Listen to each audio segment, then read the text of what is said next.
Uttar Pradesh BEd संयुक्त प्रवेश परीक्षा 2020 में सम्मिलित होने वाले सभी भाई बहनों को तहे दिल से स्वागत और अभिनंदन है। और दोस्तों, आज की इस वीडियो में हम लोग पढ़ेंगे कला वर्ग से संबंधित आपका सामान्य अध्ययन।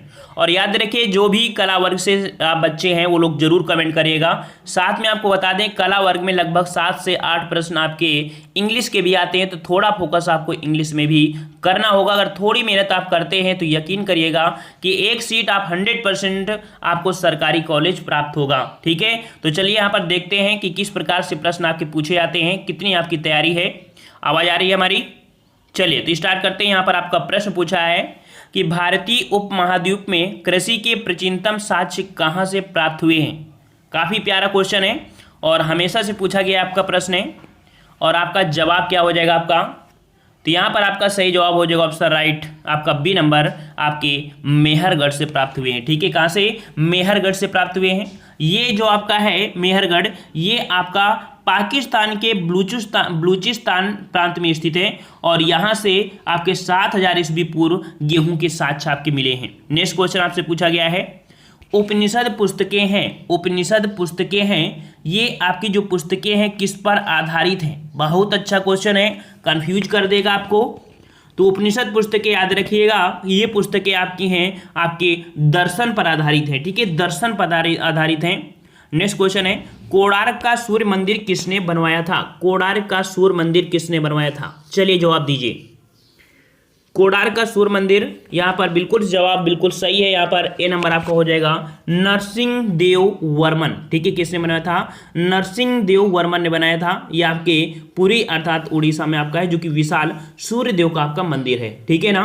और यहाँ पर 13वीं शताब्दी का ये बना हुआ आपका ये मंदिर है, जो कि अपनी विशिष्ट शैली के लिए आपका जाना जाता है। एक महत्वपूर्ण यहाँ से प्रश्न और आपका बनता है कि कोणार्क मंदिर को एक और नाम दिया जाता है, काला पैगोंडा भी कहा जाता है। ठीक है, क्या नाम से जानते हैं? काला पैगोंडा के नाम से जानते हैं। चलिए अगला है, पुराणों का अध्ययन करने वाला प्रथम मुसलमान कौन था? पुराणों का अध्ययन करने वाला प्रथम मुसलमान। चलिए 54 का जवाब देना है। और याद रखिएगा, ये प्रथम मुसलमान था अल-बरूनी। ठीक है, अल-बरूनी, ऑप्शन राइट आपका सी हो जाएगा। हमने आपको हिस्ट्री पढ़ाया था, तब आपको बताया था अल-बरूनी। ठीक है, और अल-बरूनी जो कि आपके महमूद गजनवी के साथ भारत आया था, और इसने एक अरबी भाषा में एक किताब लिखी थी, रचना की थी, तहकीक ए हिंद। ठीक है, तहकीक ए हिंद किया था। ठीक है, जन्म इसका 973 ईस्वी में हुआ था, याद रखिएगा। नेक्स्ट क्वेश्चन दिया है कि किसने सल्तनत काल में डाक व्यवस्था का विस्तृत विवरण दिया था? काफी प्यारा प्रश्न है। चलिए जवाब दीजिए, किसने सल्तनत काल में डाक व्यवस्था का विस्तृत विवरण दिया था? और यहां पर आपका सही जवाब क्या हो जाएगा? सही जवाब ऑप्शन राइट आपका यहाँ पर, चलिए हाँ बिल्कुल सही है। यहाँ पर जो जवाब हो जाएगा 55 का, वो आपका हो जाएगा बी नंबर, आपके किसने सल्तनत काल में डाक व्यवस्था का विस्तृत विवरण दिया था? यहाँ पर देखो विवरण पूछा है, और विवरण दिया था आपके इब्न बतूता ने दिया था। इब्न बतूता ने दिया था। अच्छा, इब्न बतूता की अगर बात करें तो इब्न बतूता ये मोरक्को का था। ठीक है, मोरक्को का था, और ये कह सकते हैं आपके मोहम्मद बिन तुगलक के शासनकाल में भारत आया था। ठीक है, ये क्वेश्चन आपको पूछा जाता है। नेक्स्ट क्वेश्चन है, निम्नलिखित में से किसे भारत का सादी कहा गया है? देखिए नया प्रश्न आपके लिए है, लेकिन इजी प्रश्न आपका होगा। अभी देखना, भारत का सादी किसे कहा गया है? भारत का सादी, तो याद रखिए, भारत का सादी कहा गया अमीर हसन ए देहलवी को। अमीर हसन ए देहलवी को। और यहाँ पर आपका जवाब आपका ए हो जाएगा। अब ये क्यों कहा गया है? बात ये आती है कि इन्हें अमीर हसन देहलवी को यहाँ पर भारत का सादी का क्यों कहा गया है? इसलिए कहा गया है, क्यों कह सकते हैं कि ये प्रसिद्ध आपके फारसी के प्रसिद्ध कवि थे। ठीक है, फारसी के प्रसिद्ध कवि थे। इनकी उच्च गजलों के कारण इन्हें भारत का सादी कहा गया है। नेक्स्ट क्वेश्चन है, शिवाजी ने मुगलों को किस युद्ध में हराया था? देख सकते हैं क्वेश्चन लगभग देखा जाए 80% बच्चे गलत करके आते हैं। शिवाजी ने मुगलों को किस युद्ध में हराया था? तो यहां पर आपका जवाब हो जाएगा ऑप्शन राइट, ये युद्ध हुआ था आपका 1659 में हुआ था, सलहार का युद्ध। कौन सा युद्ध हुआ था? सलहार का युद्ध। सी नंबर आपका होगा, सलहार के युद्ध में हुआ था, और इसमें मुगलों को हराया था। अब शिवाजी से क्वेश्चन आपका बनता क्या है कि जन्म कब हुआ था? तो जन्म 20 अप्रैल 1627 ईस्वी को शिवनेर के दुर्ग में हुआ था। और शिवाजी का राज्याभिषेक जो हुआ था 1674 में, और अभिषेक के बाद ही छत्रपति की उपाधि इनको धारण की गई थी। ठीक है, अगला क्वेश्चन है शुद्ध वर्तनी वाले शब्द को पहचानिए। देख सकते हैं कि इसमें से आपके क्वेश्चन हिंदी के भी आते हैं, यही सबसे बड़ी खासियत है आपके इस कह सकते एग्जाम में कि बहुत ईजी आपका टेस्ट होता है। तो शुद्ध वर्तनी वाले शब्द आपका जो हो जाएगा 58 का जवाब यहाँ पर आपका हो जाएगा कौन सा? देखिए दर्शनाभिलाषी, यहाँ पर दर्शनाभिलाषी जो आपका है बिल्कुल राइट है। यहाँ पर किस प्रकार का? तो 58 का आपका जो दिख रहा होगा कौन सा? लवाई निशान, बिल्कुल सही है, बी नंबर दर्शनाभिलाषी। चलिए चंद्रमुखी में कौन सा समास है? चंद्रमुखी में कौन सा समास है? 59 और 59 में चंद्रमुखी में आपका हो जाएगा कर्मधारय समास। कौन सा समास होगा? कर्मधारय समास, याद रखिए। ठीक है, जिस समास में पूर्व पद विशेषण और उत्तर पद विशेष हो। अब काफी बच्चों को पूर्व पद नहीं पता होता है, तो देखिए यहाँ पर पूर्व पद और उत्तर पद, देखिए पहले जो आपका दिया है ये पूर्व पद, ये आपका उत्तर बाद में निकलता है, तो उत्तर पद आपका यहाँ पर ये हो गया। चंद्रमुखी अर्थात चंद्र के समान मुख वाली, यहाँ पर पूर्व पद जो आपका चंद्र है ये विशेषण है तथा उत्तर पद आपका मुख है जो कि विशेष है। ठीक है, इस कारण से। चलिए नेक्स्ट क्वेश्चन दिया गया है, अरण्य रोदन का अर्थ क्या है? अरण्य रोदन का अर्थ क्या है? यहाँ पर सृष्टि का जवाब, आपका जवाब यहाँ पर ए हो जाएगा व्यर्थ प्रयास। ठीक है, व्यर्थ प्रयास। नेक्स्ट क्वेश्चन कि जितेंद्रीय शब्द का तात्पर्य है, जितेंद्रीय शब्द का तात्पर्य यहाँ पर क्या हो जाएगा? 61 नंबर, और 61 का जवाब यहाँ पर आपका सही हो जाएगा सी नंबर, जिसकी इंद्रियां वश में हो। जिसकी इंद्रियां वश में हो उसे हम लोग जितेंद्रीय कहते हैं। अगला है तद्भव शब्द का चयन कीजिए। 62 नंबर है, तद्भव शब्द आपसे पूछा है। गुहा, गोपाल, गोधूम ये तो है, लेकिन गाय, यहाँ पर 62 का जवाब आपका क्या हो जाएगा आपका? तो 62 का जवाब आपका यहाँ पर डी हो जाएगा, गाय आपका तद्भव शब्द है। और इसका तत्सम क्या बनता है? इसका तत्सम आपका बनता है गो बनता है। ठीक है, गो बनता है। चलिए अगला क्वेश्चन, इस परीक्षार्थी ने नकल की, इस वाक्य में इस शब्द क्या है? अर्थात ये जो शब्द है, इस शब्द ये आपका है किस प्रकार का शब्द? तो 63 का जवाब आपका हो जाएगा यहाँ पर देखिए, इस शब्द अर्थात ये क्या है?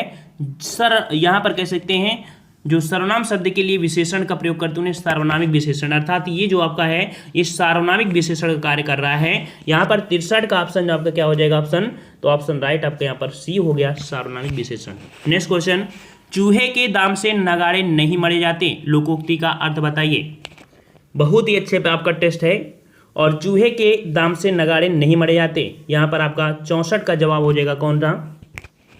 सीमित साधनों से बड़े काम नहीं होते हैं। वेरी गुड, ऑप्शन राइट आपका जवाब डी हो जाएगा, सीमित साधनों से बड़े काम नहीं होते हैं। नेक्स्ट क्वेश्चन है कि पनंग का समानार्थी शब्द बताइए। पनंग का समानार्थी शब्द क्या हो जाएगा? 65 नंबर, और 65 का जवाब यहाँ पर आपका हो जाएगा बी नंबर, पनंग का समानार्थी आपका बनता है उरग। क्या बनता है भाई?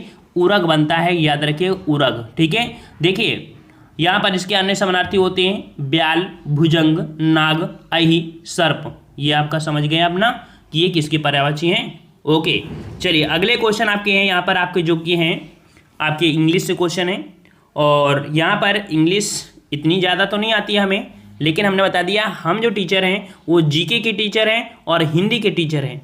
अगर आपको यहाँ पर इस प्रश्न का आंसर लेना है तो हम जरूर बता सकते हैं, लेकिन इसका अर्थ हम आपको नहीं बता सकते हैं। ठीक है, जो है हम आपको बता देते हैं। ठीक है, हम जीके के और हिंदी के टीचर हैं, और टीचर बेस्ट टीचर, आपको खुद समझ में आता होगा कि हम हिंदी की क्लास लेते हैं, जीके की क्लास लेते हैं, लाइव भी क्लास लेते हैं, लेकिन इंग्लिश क्लास नहीं लेते हैं क्योंकि हमें इंग्लिश नहीं आती, मतलब इतनी ज़्यादा उसे डिस्क्राइब नहीं कर पाते हैं। नेक्स्ट क्वेश्चन है, किसने यह विचार किया था कि भारत में ब्रिटिश आर्थिक नीति घिनौनी है?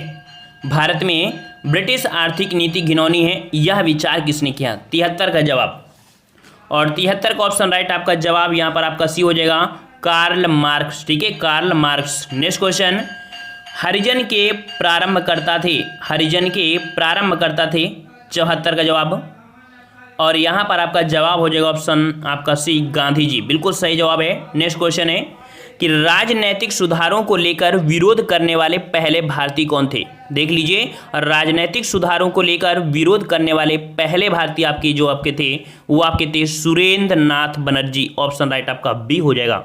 अगला क्वेश्चन है, सूर्य की वृहत्तम परत को क्या कहते हैं। सूर्य की वृहत्तम परत को क्या कहते हैं।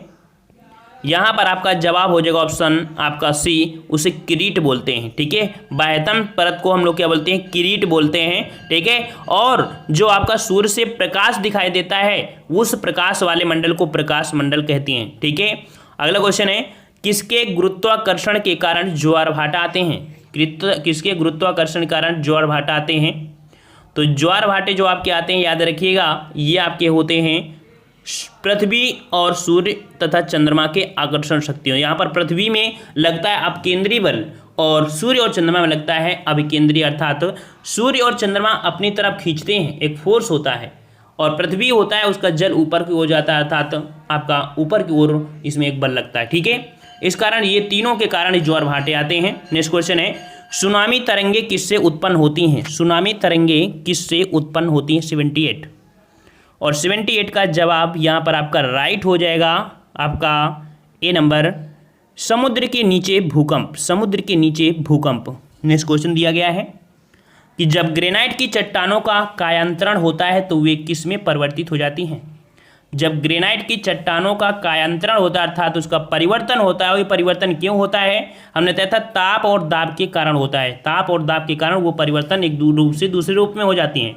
तो ग्रेनाइट की चट्टानों का जो रूपांतरण होता है ये आपका होता है आपकी किस में, नीस के रूप में हो जाता है। चलिए अगला है, विजयवाड़ा किस नदी के किनारे स्थित है। विजयवाड़ा किस नदी के किनारे स्थित है। 80 नंबर।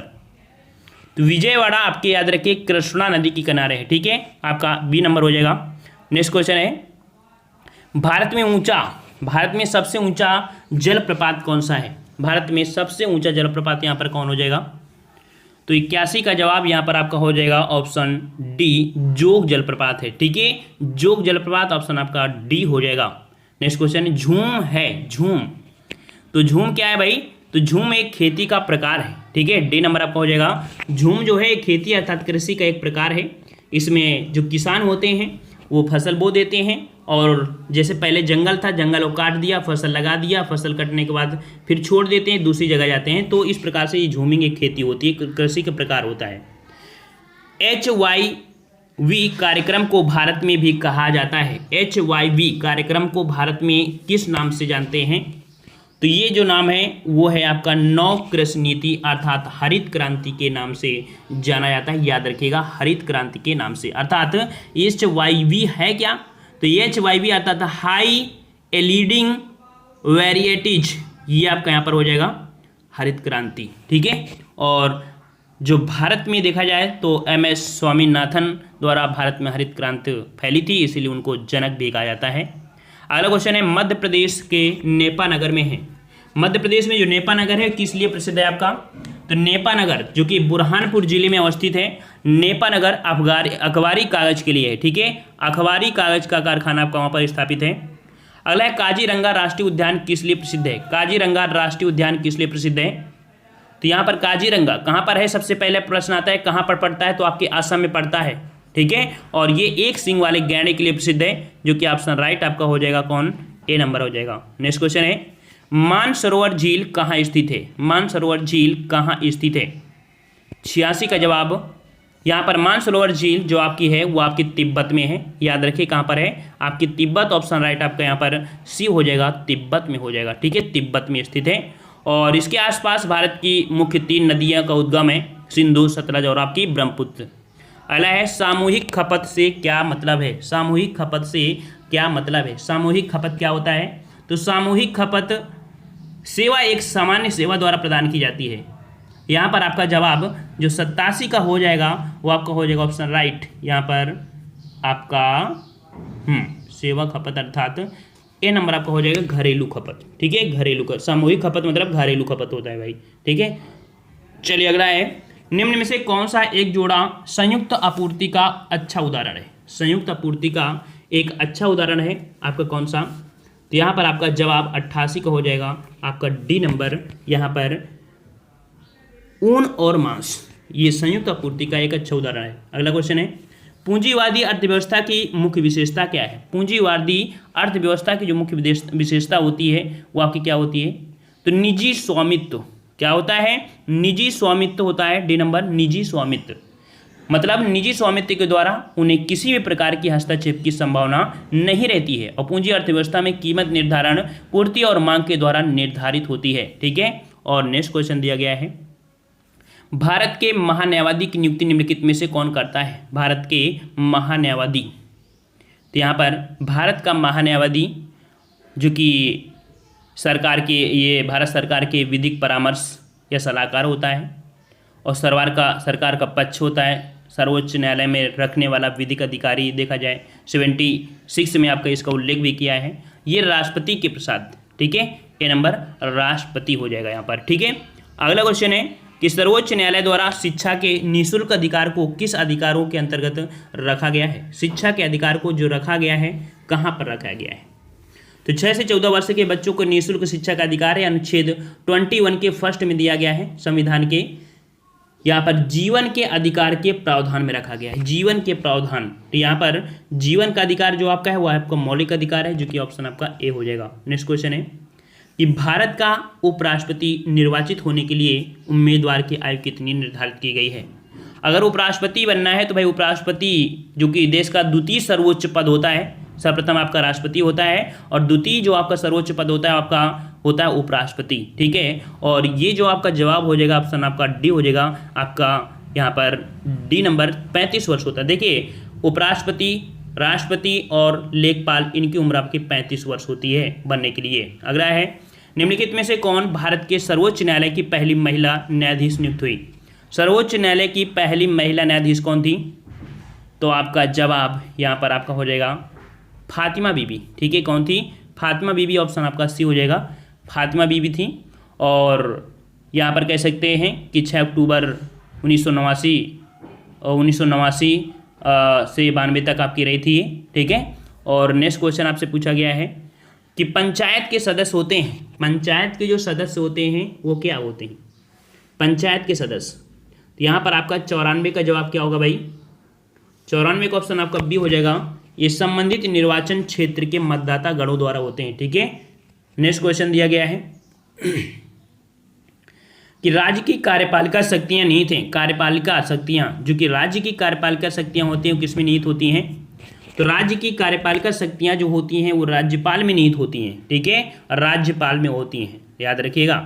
और नेक्स्ट क्वेश्चन है कि निम्नलिखित में से कौन से 2 राज्यों में सर्वप्रथम 1956 में पंचायती राज स्थापित किया गया था? याद रखिए पंचायती राज सर्वप्रथम आपको स्थापित किया गया था राजस्थान के नौगार में। लेकिन अगर सब देखो 2 साथ में हुए थे, एक राजस्थान और आपका आंध्र प्रदेश। ठीक है, राजस्थान और आपका आंध्र प्रदेश में हुए थे, लेकिन फिर भी इनमें अगर पूछा जाए तो इसमें तो राजस्थान में हुआ था। ठीक है, इस प्रकार से 1956 में हुआ था। और नेक्स्ट क्वेश्चन है कि कीमत सिद्धांत के साथ निम्न से कौन सा सिद्धांत आबद्ध है? कीमत सिद्धांत के साथ निम्न से कौन सा सिद्धांत आबद्ध है? 97 जवाब यहाँ पर हो जाएगा कौन सा? ऑप्शन आपका हो जाएगा ए नंबर, व्यष्टि अर्थव्यवस्था। ठीक है, व्यष्टि अर्थव्यवस्था। नेक्स्ट क्वेश्चन है, पैमाने की अर्थव्यवस्थाओं से क्या तात्पर्य है? पैमाने की अर्थव्यवस्थाओं से क्या तात्पर्य है? 98 नंबर। तो पैमाने की अर्थव्यवस्थाओं की लंबी अवधि अवधारणा है, यहाँ पर कह सकते हैं 98 के जवाब का जो हो जाएगा वो ए नंबर, कि उत्पादन की इकाई लागत में कमी, उत्पादन की इकाई लागत में कमी। ठीक है। नेक्स्ट क्वेश्चन है, किस संविधान संशोधन अधिनियम द्वारा मतदान की आयु 21 वर्ष से घटाकर 18 वर्ष कर दी गई थी? 21 वर्ष से घटाकर 18 वर्ष की गई थी। यहाँ पर जवाब बहुत ही लाजवाब है और ये 1989 में 61वें संविधान संशोधन में हुआ था। यहाँ पर जवाब आपका सी सही हो जाएगा। ठीक है। और अगला क्वेश्चन है कि आपातकालीन प्रावधानों को भारतीय संविधान में लिया गया है। आपातकालीन प्रावधानों को भारतीय संविधान में कहाँ से लिया गया है भाई? तो याद रखिएगा जर्मनी के वाइमर संविधान से। ठीक है, जर्मनी में जो संविधान है वाइमर संविधान है, तो ऑप्शन आपका यहाँ पर ए हो जाएगा, वाइमर संविधान से लिया गया है।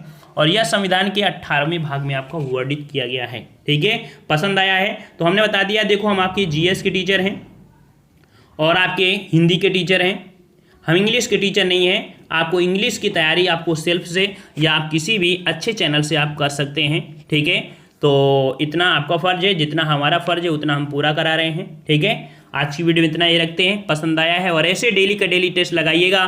देख सकते हैं हिंदी और जीके आपकी, चाहे आप साइंस वर्ग से हों या कला वर्ग से हों, कोई परिवर्तन आपको देखने को नहीं मिलेगा। साइंस वर्ग में जो क्वेश्चन होंगे वो थोड़ा साइंस के ज़्यादा देखने को मिलेंगे, ठीक है ना। इस कारण से यहाँ पर आप लोग चाहे साइंस हो चाहे आपका कला वर्ग हो, आप लोग टेस्ट लगाइए 2-3 नंबर का आपको इधर उधर डिफरेंस आपको देखने को मिलेगा। जैसे कि कला वर्ग में जो आपका है तो वहाँ पर देख सकते हैं कि थोड़ा इकोनॉमिक्स की क्वेश्चन ज़्यादा बढ़े गए थे, है ना। लेकिन अगर साइंस वर्ग से हैं तो साइंस वर्ग में आपको साइंस के क्वेश्चन देखने को मिलेंगे। तो भाई पढ़ना तो दोनों ही चीज़ पड़ेगा ना, इस कारण आप जो भी हम टेस्ट लाते हैं आप उसे पढ़ते रहिएगा, ठीक है, रिवीजन करते रहिएगा। हम लोग मिलते हैं नए वीडियो में, तब तक के लिए धन्यवाद। जय हिंद, जय भारत।